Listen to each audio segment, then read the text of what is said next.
ಗೊತ್ತಿಲ್ಲ, ತುಂಬಾ pelvic pain ಆಗೋಗ್ಬಿಟ್ಟಿತ್ತು ನನಗಂತೂ. ಪೆಲ್ವಿಕ್ ಪೇನ್ ಬರ್ತಾಯಿದೆ. ಬಟ್ ಈ ಥರ ಮುಂಚೆ ಫಸ್ಟ್ ಪ್ರೆಗ್ನೆನ್ಸಿಲಿ ನನಗಾಗಿರಲಿಲ್ಲ. ಬಟ್ ಯೂಟ್ರಸಲ್ಲಿ ಪ್ರೆಷರ್ ಇರೋದ್ರಿಂದ ಬೋನ್ ಮೇಲೆ ಇಂಪ್ಯಾಕ್ಟ್ ಆಗ್ತಿದೆ ಅಂತ ಹೇಳ್ತಾ ಇದ್ದಾರೆ. ಸೊ ನೋಡಬೇಕು ಸಾಕು. ಇನ್ಫ್ಯಾಕ್ಟ್ ನಾನು ಗಾಡೀಲಿ ಬರ್ತಾ ಲಿಟ್ರಲಿ ಕಣ್ಣಲ್ಲಿ ನೀರು ಬರ್ತಿತ್ತಪ್ಪ, ಸಿಕ್ಕಾಬಿಟ್ಟೆ ಪೇನ್ ಆಗ್ತದೆ ಅಂತ.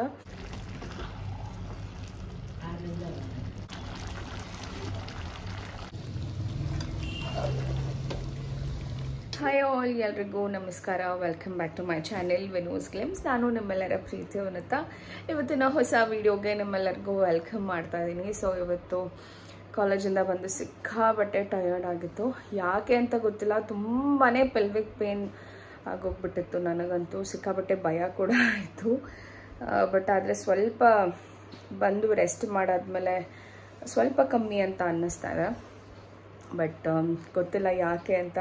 ತುಂಬ ಹೊತ್ತು ಕೂತಿದ್ದಂತನ ಅಥವಾ ರೋಡಲ್ಲಿ ಬರ್ತಾ ಗಾಡಿನಲ್ಲಿ ಬರ್ತಾ ಏನಾದರೂ ತುಂಬ ಪ್ರೆಷರ್ ಆಯಿತಾ ಏನು ಅಂತ ಗೊತ್ತಿಲ್ಲ. ಬಟ್ ಸಿಕ್ಕಾಬಟ್ಟೆ ಪೇನ್ ಇತ್ತು. ಡಾಕ್ಟರ್ನ ಕೂಡ ವಿಸಿಟ್ ಮಾಡಬೇಕು, ಹೋಗೇ ಇಲ್ಲ. ಆಲ್ಮೋಸ್ಟ್ 1 ಮಂತ್ ಹತ್ತಿರ ಆಗ್ತಾ ಬಂತು. 1 ಮಂತ್ ಮೇಲೆ 1 ವೀಕೆ ಆಗ್ತಾ ಬಂತು. ಹೋಗಬೇಕು. ಈ ಒಂದು ವೀಕಲ್ಲಿ ಪ್ಲ್ಯಾನ್ ಮಾಡಿ ಡಾಕ್ಟರ್ನ ಹೋಗಲೇಬೇಕು ನೋಡೋದಕ್ಕೆ. ಯಾಕೋ ಗೊತ್ತಿಲ್ಲ, ಆಲ್ಮೋಸ್ಟ್ 1.5 ಮಂತಿಂದ ಅನ್ಕೋತೀನಿ ಬಿಟ್ಟು ಈ ರೀತಿ ಪೆಲ್ವಿಕ್ ಪೇನ್ ಬರ್ತಾಯಿದೆ. ಬಟ್ ಈ ಥರ ಮುಂಚೆ ಫಸ್ಟ್ ಪ್ರೆಗ್ನೆನ್ಸಿಲಿ ನನಗಾಗಿರಲಿಲ್ಲ. ಬಟ್ ಈ ಸತಿನೇ ಅದು ಎಕ್ಸ್ಪೀರಿಯನ್ಸ್ ಆಗ್ತಾ ಇರೋದು. ಯಾಕೇನೋ ಐಡಿಯಾ ಕೂಡ ಇಲ್ಲ. ಬಟ್ ಎಸ್, ಆನ್ ರೆಗ್ಯುಲರ್ ಬೇಸಿಸಲ್ಲಿ ಯೂಶ್ವಲಿ ನಾವು ಗೂಗಲ್ ಚೆಕ್ ಮಾಡ್ತೀವಲ್ಲ, ಆ ಥರ ಚೆಕ್ ಮಾಡೋದಕ್ಕೆ maybe the pressure of the ಯೂಟ್ರಸಲ್ಲಿ ಪ್ರೆಷರ್ ಇರೋದ್ರಿಂದ ಬೋನ್ ಮೇಲೆ ಇಂಪ್ಯಾಕ್ಟ್ ಆಗ್ತಿದೆ ಅಂತ ಹೇಳ್ತಾ ಇದ್ದಾರೆ. ಸೊ ನೋಡಬೇಕು, ಯಾವುದನ್ನು ಈಸಿಯಾಗಿ ತೊಗೊಳಕ್ಕಾಗಲ್ಲ ಈ ಒಂದು ಟೈಮಲ್ಲಿ. ಸೊ ಹೋಗೋಣ ಅಂದ್ಕೊಂಡಿದ್ದೀವಿ. ಇನ್ನು ಕಾರ್ತಿಕ ಮಾಸ ಮುಗ್ದಿದೆ. ಸೊ ನೆನ್ನೆ ಸೋಮವಾರ ಆಯಿತು, ಅಮಾವಾಸ್ಯೆಗೆ ಮುಗಿಯುತ್ತೆ. ಸೊ ಇವತ್ತು ನಮ್ಮ ಮನೆಯವರು ನಾನ್ ವೆಜ್ ತೊಗೊಂಡು ಬರ್ತೀನಿ, ಚಿಕನ್ ಏನಾದರೂ ಮಾಡು ಅಂತ ಅಂದರು. ನನಗೆ ಆ್ಯಕ್ಚುಲಿ ಕಾಲೇಜಿಂದ ಬಂದಮೇಲೆ ಒಂಚೂರು ಇಂಟ್ರೆಸ್ಟ್ ಇರಲ್ಲ, ಏನೂ ಮಾಡೋಕ್ಕಾಗ್ತಾರ. ನಂಗೆ ಮಲ್ಕೊಂಡ್ರೆ ಸಾಕು. ಇನ್ಫ್ಯಾಕ್ಟ್ ನಾನು ಗಾಡೀಲಿ ಬರ್ತಾ ಲಿಟ್ರಲಿ ಕಣ್ಣಲ್ಲಿ ನೀರು ಬರ್ತಿತ್ತಪ್ಪ, ಸಿಕ್ಕಾಬಿಟ್ಟೆ ಪೇನ್ ಆಗ್ತದೆ ಅಂತ. ಬಂದಿದ ತಕ್ಷಣ ಯಾರನ್ನೂ ಮಾತಾಡಿಸ್ಲಿಲ್ಲ. ಭೈರವನ್ ಬಂದು ಒಂಚೂರು ಹಗ್ ಮಾಡಿ ಕರ್ಡಲ್ ಮಾಡಿ ಮಲಗಿದ್ದಷ್ಟೇ. 1-2 ಅವರ್ ಸಾಲಿಡ್ ನಿದ್ದೆ ಮಾಡಿದ್ದೀನಿ ಅಂತ ಹೇಳ್ಬೋದು. ಅದಾದಮೇಲೆ ಈಗ ಎದ್ದೆ, ಈಗ ಹೋಗಬೇಕು. ಮೊದಲಿಗೆ 2 ರೆಸಿಪಿಗೆ ಒಂದೇ ಮಸಾಲೆ ಮಾಡ್ಕೊಳ್ಳೋಣ ಅಂತ ಪ್ಲ್ಯಾನ್ ಮಾಡಿದೆ. ಮತ್ತು ಇದು ತುಂಬ ಜಾಸ್ತಿ ಪ್ರೊಸೀಜರ್ ಇಲ್ಲ, ತುಂಬ ಕ್ವಿಕ್ಕಾಗಿ ಒಂದು 30 to 40 ಮಿನಿಟ್ಸಲ್ಲಿ ಮಾಡ್ಕೋಬೋದು ಈ ಒಂದು ರೆಸಿಪಿನ. ಆ್ಯಂಡ್ ತುಂಬ ಕ್ವಿಕ್ಕಾಗೂ ಇರುತ್ತೆ, ಟೇಸ್ಟಿಯಾಗೂ ಇರುತ್ತೆ. ಚಪಾತಿ ಜೊತೆ, ಮುದ್ದೆ ಜೊತೆ, ಅನ್ನದ ಜೊತೆ, ಎಲ್ಲದ್ರ ಜೊತೆ ಒಂದು ಒಳ್ಳೆ ಬೆಸ್ಟ್ ಕಾಂಬಿನೇಷನ್ ಅಂತ ಹೇಳ್ಬೋದು. ಇನ್ನು 2ಕ್ಕೂ ಒಂದೇ ಮಸಾಲೆ ಮಾಡ್ಕೋತಾ ಇದ್ದೀನಿ ಅಂತ ಹೇಳಿದೆ. ಸೊ ಹಾಗಾಗಿ ಸ್ವಲ್ಪ ಕ್ವಾಂಟಿಟಿ ನಾನು ಜಾಸ್ತಿನೇ ಬಳಸ್ಕೊತಾ ಇದ್ದೀನಿ. ಒಂದು ಬಂದು ಚಿಕನ್ನು, ಇನ್ನು ಬಂದು ಲಿವರ್ ಕಾಳು ಫ್ರೈ ಅಂತ ಹೇಳ್ತಾರಲ್ಲ, ಅದನ್ನು ಮಾಡ್ಕೋತಾ ಇದ್ದೀನಿ. ಸೊ ಇಲ್ಲಿ ನಾನು ರುಬ್ಕೊಳ್ಳೋದಕ್ಕೆ ಅಥವಾ ಹಸಿ ಖಾರ ಮಾಡ್ಕೊಳ್ಳೋದಕ್ಕೆ ನಾನಿಲ್ಲಿ ತೊಗೊತಾ ಇರುವಂಥದ್ದು ಹಸಿಮೆಣಸಿನ್ಕಾಯಿ, ಈರುಳ್ಳಿ, ಬೆಳ್ಳುಳ್ಳಿ, ಶುಂಠಿ. ಸೊ ಇದಿಷ್ಟು ಐಟಮ್ಸ್. ಅದ್ರ ಜೊತೆಗೆ ಚಕ್ಕೆ ಮತ್ತು ಲವಂಗ ಕೂಡ ಮರ್ತಿದ್ದೀನಿ, ಅದಾದಮೇಲೆ ನಾನು ಹಾಕ್ಕೊಳ್ತೀನಿ. ಸೊ ಇದಿಷ್ಟು ಐಟಮ್ಸ್ನ ನೀಟಾಗಿ ಸಾಫ್ಟಾಗಿ ರುಬ್ಕೋಬೇಕು. ಸೊ ಎಷ್ಟು ಸಾಫ್ಟಾಗಿ ರುಬ್ತೀವೋ ಅಷ್ಟು ಚೆನ್ನಾಗಿ ರುಚಿ ಬರುತ್ತೆ ಅಂತ ಹೇಳ್ಬೋದು.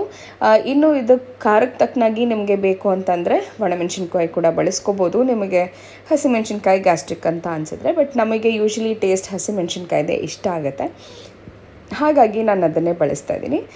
ಸೊ ನೀಟಾಗಿ ಸಾಫ್ಟಾಗಿ ರುಬ್ಕೊಂಡಾದ್ಮೇಲೆ ಈ ರೀತಿ ಕಲರ್ಫುಲ್ ಗ್ರೀನ್ ಕಲರಲ್ಲಿ ನಮ್ಮ ಹಸಿ ಖಾರ ಏನಿದೆ ಅದು ರೆಡಿ ಆಗಿಬಿಡುತ್ತೆ. ಇನ್ನು ಇದು 2 ರೆಸಿಪಿಗೆ ನಾನು ಇದನ್ನೇ ಬಳಸ್ತಾ ಇದ್ದೀನಿ. ಇದು ಒಂದೇ ರುಬ್ಕೊಳ್ಳೋವಂಥ ಐಟಮ್ಸ್, ಬೇರೆ ಇನ್ಯಾವುದೂ ರುಬ್ಕೊಳ್ಳೋ ಅಂಥದ್ದಿಲ್ಲ. ಇನ್ನು ಈ ಒಂದು ಮಸಾಲೆ ರೆಡಿ ಆಗಿಬಿಡ್ತು ಅಂದರೆ ಕ್ವಿಕ್ಕಾಗಿ ಬೇರೆ ಎಲ್ಲ ಐಟಮ್ಸ್ ರೆಡಿ ಆಗುತ್ತೆ.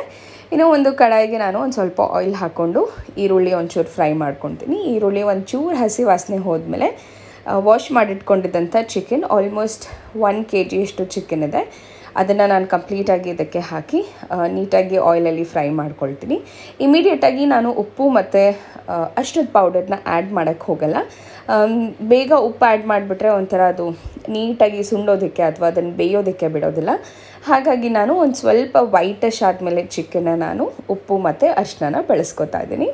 ಇನ್ನು ಈ ರೀತಿ ಮಾಡೋದ್ರಿಂದ ತುಂಬ ಚೆನ್ನಾಗಿ ಕೂಡ ಕುಕ್ ಆಗುತ್ತೆ ಆ್ಯಂಡ್ ತುಂಬ ಬೇಗ ಕೂಡ ಕುಕ್ ಆಗುತ್ತೆ ಅಂತ ಹೇಳ್ಬೋದು. ಸೊ ಇವಾಗ ಆಲ್ಮೋಸ್ಟ್ ಉಪ್ಪು ಮತ್ತು ಅರಿಶಿಣದ ಪೌಡ್ರಲ್ಲೇ ನೀಟಾಗಿ ಫ್ರೈ ಆಗುತ್ತೆ. ಅದಾದಮೇಲೆ ನಾನೊಂದು ಸ್ವಲ್ಪ ಮೊಸರು ಕೂಡ ಆ್ಯಡ್ ಮಾಡ್ಕೋತಾ ಇದ್ದೀನಿ. ಇನ್ನು ಮೊಸರನ್ನ ಆ್ಯಡ್ ಮಾಡೋದ್ರಿಂದ ತುಂಬಾ ಸಾಫ್ಟ್ ಆಗುತ್ತೆ ಚಿಕನ್.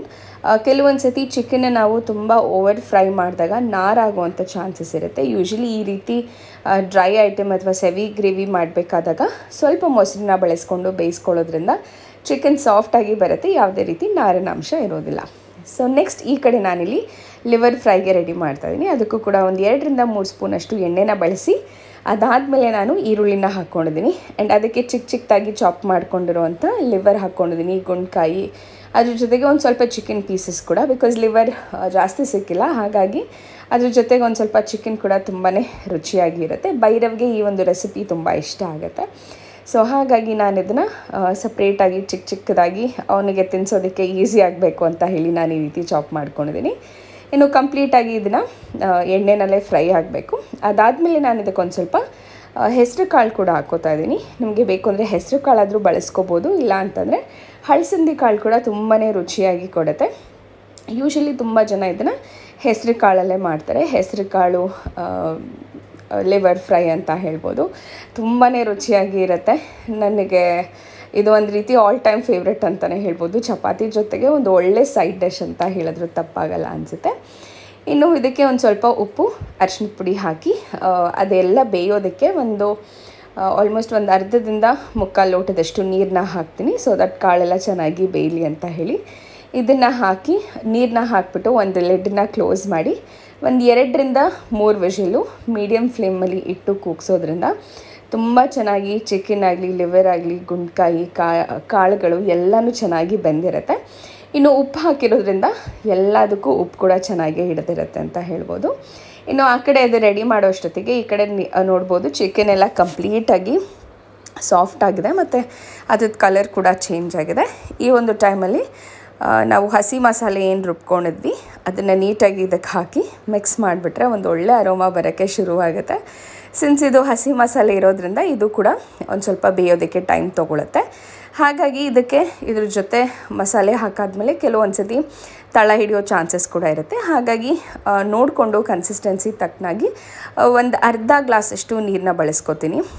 ನೀರನ್ನ ಹಾಕೋದ್ರಿಂದ ಇನ್ನೂ ಚೆನ್ನಾಗಿ ಗ್ರೇವಿ ಕನ್ಸಿಸ್ಟೆನ್ಸಿ ಚೆನ್ನಾಗಿ ಬರುತ್ತೆ. ಚಪಾತಿ ಜೊತೆ ಅಥವಾ ಮುದ್ದೆ ಜೊತೆ ಬೇಕು ಅಂದರೆ ಆ್ಯಡ್ ಮಾಡ್ಕೋಬೋದು. ಇನ್ನು ಟೊಮೆಟೊ ಅಂತೂ ಆಪ್ಷನಲ್, ನಿಮಗೆ ಬೇಕು ಅಂದರೆ ಬಳಸ್ಕೋಬೋದು, ಬೇಡ ಅಂತಂದರೆ ಸ್ಕಿಪ್ ಮಾಡ್ಬೋದು. ಒಂದು ಸ್ವಲ್ಪ ಹಾಕ್ತೀನಿ, ಅಂದರೆ ಅರ್ಧ ಟೊಮೆಟೊ ಅಷ್ಟೇ ನಾನು ಚಾಪ್ ಮಾಡಿ ಹಾಕಿದ್ದೀನಿ. ಇನ್ನು ಚಿಕನ್ ಕೂಡ ಚೆನ್ನಾಗಿ ಬೆಂದಿದೆ. ಟೊಮೊಟೊ ಬೇಯೋಕ್ಕಂತೂ ಜಾಸ್ತಿ ಟೈಮ್ ತೊಗೊಳ್ಳೋದಿಲ್ಲ. ಸುಮ್ಮನೆ ಹಾಗೆ ಸ್ಪ್ರಿಂಕಲ್ ಮಾಡಿ ಅದ್ರ ಮೇಲೆ ನಾನು ಚಿಕನ್ ಮಸಾಲ ಪೌಡರ್ನ ಹಾಕಿದ್ದೀನಿ. ಸೊ ಇದನ್ನು ಹಾಕಿ ಚೆನ್ನಾಗಿ ಮಿಕ್ಸ್ ಮಾಡಿ ಎಣ್ಣೆ ಬಿಡೋ ಥರ ಕುದಿಸ್ಬಿಟ್ರೆ ನಮ್ಮ ಚಿಕನ್ ಗ್ರೇವಿ ರೆಡಿಯಾಗಿಬಿಡುತ್ತೆ. ತುಂಬಾ ಈಸಿ. ಎಷ್ಟು ಈಸಿ ನೋಡಿದ್ರಲ್ಲ, ಬೇಯೋಕ್ಕಷ್ಟೇ ಟೈಮ್ ಬೇಕು, ಬೇರೆ ಇನ್ಯಾವುದೇ ಐಟಮ್ಸ್ ಆಗಲಿ ಪ್ರಿಪ್ರೇಷನ್ ಆಗಲಿ ಏನೂ ಹೆಚ್ಚಿಗೆ ಇಲ್ಲವೇ ಇಲ್ಲ ಅಂತ ಹೇಳ್ಬೋದು. ಇನ್ನು ನೋಡ್ತಿದ್ದಂಗೆ ಇದು ಬೇಳೆ ಸಾರು ಜೊತೆಗೆ, ಚಪಾತಿ ಜೊತೆ, ದೋಸೆ ಜೊತೆ, ಎಲ್ಲದ್ರ ಜೊತೆ ಒಂದೊಳ್ಳೆ ಕಾಂಬಿನೇಷನ್ ಅಂತಲೇ ಹೇಳ್ಬೋದು. ಇನ್ನು ಭೈರವ್ ಕೂಡ ಇಲ್ಲಿ ಕುತ್ಕೊಂಡು ಸೌತೆಕಾಯಿ ಇಸ್ ಬೆಸ್ಟ್ ಕಾಂಬಿನೇಷನ್ ಅಂತ ಹೇಳ್ಬೋದು. ಇನ್ನು ಹೆಂಗಾಗ್ಬಿಡೋದು ಅಂದರೆ ಚಪಾತಿನೂ ಬೇಡ, ಅನ್ನನೂ ಬೇಡ, ಜಸ್ಟ್ ಬರೀ ಚಿಕನ್ ಇದ್ದರೆ ತಿನ್ಬೋದು ಅಂತ. ಇನ್ನು ನಮ್ಮ ಮನೆಯವ್ರು ಕೂಡ ತುಂಬ ಕ್ರೇವಿಂಗ್ಸ್ ಆಗಿತ್ತು, ಅವ್ರಿಗೂ ಕೂಡ 1 ತಿಂಗಳಿಂದ ತಿಂದಲೆ. ಬಟ್ ಯಾವುದೋ ಒಂದು ಇಂಪಾರ್ಟೆಂಟ್ ಕಾಲ್ ಅಂತ ಟೇಸ್ಟ್ ಕೂಡ ಮಾಡೋಕ್ಕೆ ಹೋಗಿಲ್ಲ, ನನ್ನೇ ಬೈದು ಕಳಿಸಿದ್ರು. ಆ್ಯಂಡ್ ಎಸ್, ಅದು ಹಾಗಿತ್ತು ಅಂತ ಹೇಳಿ ಟೇಸ್ಟಿಗೆ ಕೊಟ್ಟಿದೆ. ಸೊ ದಟ್ ಅದನ್ನು ಆಫ್ ಮಾಡಬೇಕಾ ಅಥವಾ ಬೇರೆ ಏನಾದರೂ ಆಲ್ಟ್ರೇಷನ್ಗೆ ಬೇಕಾ ಅಂತ. ಇನ್ನು ಅದರಲ್ಲಿ ಅಷ್ಟೊತ್ತಿಗೆ ಇದು ಕುಕ್ಕರ್ ಕೂಡ ಕುಗ್ಗಿ ತಣ್ಣಗಾಗಿತ್ತು. ಸೊ ಅದನ್ನು ಓಪನ್ ಮಾಡಾದಮೇಲೆ ಅದೇ ಕುಕ್ಕರ್ಗೆ ನಾನಿಲ್ಲಿ ರುಬ್ಕೊಂಡಿದ್ದಂಥ ಹಸಿ ಖಾರ ಏನಿತ್ತು ಅಥವಾ ಹಸಿ ಮಸಾಲೆ ಏನಿತ್ತು ಅದನ್ನು ನಾನು ಇದಕ್ಕೂ ಕೂಡ ಆ್ಯಡ್ ಮಾಡಿಕೊಂಡು ಚೆನ್ನಾಗಿ ಮಿಕ್ಸ್ ಮಾಡ್ಕೊತೀನಿ. ಕೆಲವೊಂದು ಸತಿ ಏನಾಗುತ್ತೆ ಅಂದರೆ ಮಸಾಲೆನ ಹಾಕ್ಬಿಟ್ಟು ಒಟ್ಟಿಗೆ ಕೂಗಿಸ್ಬಿಡ್ತೀನಿ, ಬಟ್ ಅದೊಂಥರ ತುಂಬ ಜಿಡ್ಡು ಬಿಟ್ಕೊಳ್ಳೋ ಅಂಥದ್ದು, ಒಂಥರ ಟೇಸ್ಟ್ ಡಿಫ್ರೆಂಟಾಗಿ ಬರುತ್ತೆ. ಸೊ ಹಾಗಾಗಿ ನಾನು ಮಸಾಲೆನ ಯೂಶ್ವಲಿ ಬೆಂದಾದ್ಮೇಲೆ ನಾನು ಹಾಕಿ ಏನಾದರೂ ಪೌಡರ್ ಐಟಮ್ಸ್ ಇತ್ತು ಅಂತ ಅದಕ್ಕೆ ಆ್ಯಡ್ ಮಾಡ್ಕೊತೀನಿ. ಇನ್ನು ಇದಕ್ಕೆ ಕೂಡ ಚಿಕನ್ ಮಸಾಲೆ ಬಳಸ್ಬೋದು. ಎರಡು ಆಲ್ಮೋಸ್ಟ್ ಒಂದೇ ಟೇಸ್ಟ್ ಬರುತ್ತೆ ಅಂತ ಹೇಳಿ ನಾನಿಲ್ಲಿ ಪೆಪ್ಪರ್ ಮಸಾಲಾನ ಬಳಸ್ತಾ ಇದ್ದೀನಿ. ಇನ್ನು ಲಿವರ್ ಜೊತೆ ಪೆಪ್ಪರ್ ಹಾಕಿದ್ರೆ ರುಚಿ ಚೆನ್ನಾಗಿ ಬರುತ್ತೆ, ಟೇಸ್ಟ್ ಕೂಡ ಚೆನ್ನಾಗಿರುತ್ತೆ ಅಂತ ಹೇಳಿ ಒಂದು ಅರ್ಧ ಸ್ಪೂನಷ್ಟು ಪೆಪ್ಪರ್ ಪೌಡರ್ನ ಬಳಸಿದ್ದೀನಿ. ಆ್ಯಂಡ್ ಇನ್ನರ್ಧ ಸ್ಪೂನಷ್ಟು ಚಿಕನ್ ಮಸಾಲ ಪೌಡರ್ ಆಗಿರ್ಬೋದು, ಅಥವಾ ನೀವು ಮನೇಲಿ ಮಾಡ್ಕೊಳ್ಳೋಂಥ ಸಾಂಬಾರು ಪೌಡರ್ ಕೂಡ ನೀವು ಬಳಸ್ಕೋಬೋದು. ರುಚಿ ತುಂಬಾ ಚೆನ್ನಾಗಿ ಬರುತ್ತೆ ಅಂತ ಹೇಳ್ಬೋದು. ಇನ್ನು ಕಾಳುಗಳು ಚೆನ್ನಾಗಿ ಬಂದಿತ್ತು, ಚಿಕನ್ ಪೀಸಸ್ ಆ್ಯಂಡ್ ಲಿವರ್ ನೋಡ್ಬೋದು. ತುಂಬ ಬೇಯಿಸಕ್ಕೆ ಹೋಗಬೇಡಿ, ಒಂದು 2 ವಿಜಿಲ್ ಹಾಕ್ಸಿದ್ರೆ ಸಾಕಾಗುತ್ತೆ. ನೀನೇನು ಅಡುಗೆ ಮಾಡಿರೋದು? ಏನು ಸ್ಪೆಷಲ್ ಇವತ್ತು? ಏನು ಸಾರು? ಚಿಕನ್ ಸಾರು. ಚಿಕನ್ ಸಾರು. ಓಕೆ, ಇನ್ನು ಎಷ್ಟೊತ್ತಾಗತ್ತೆ ನಮಗೆ ಸಿಗೋದು? 4:30. 4:30? 5 minutes 4:30. ಓಕೆ, ಈಗ ಮಾಡ್ಲಾ? ಬೇಡ ಇರಿ.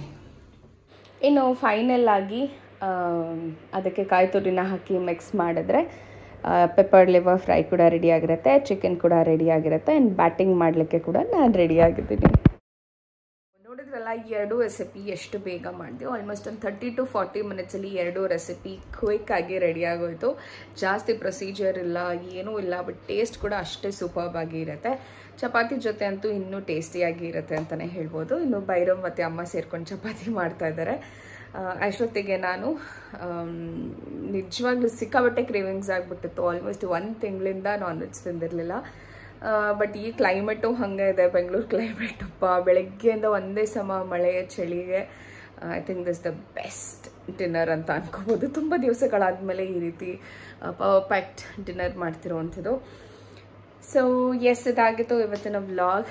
Simple and short after my college hours. ನನ್ನ ಜರ್ನಿ ಹೇಗೆ ನಡೀತಿದೆ ಅಂತ.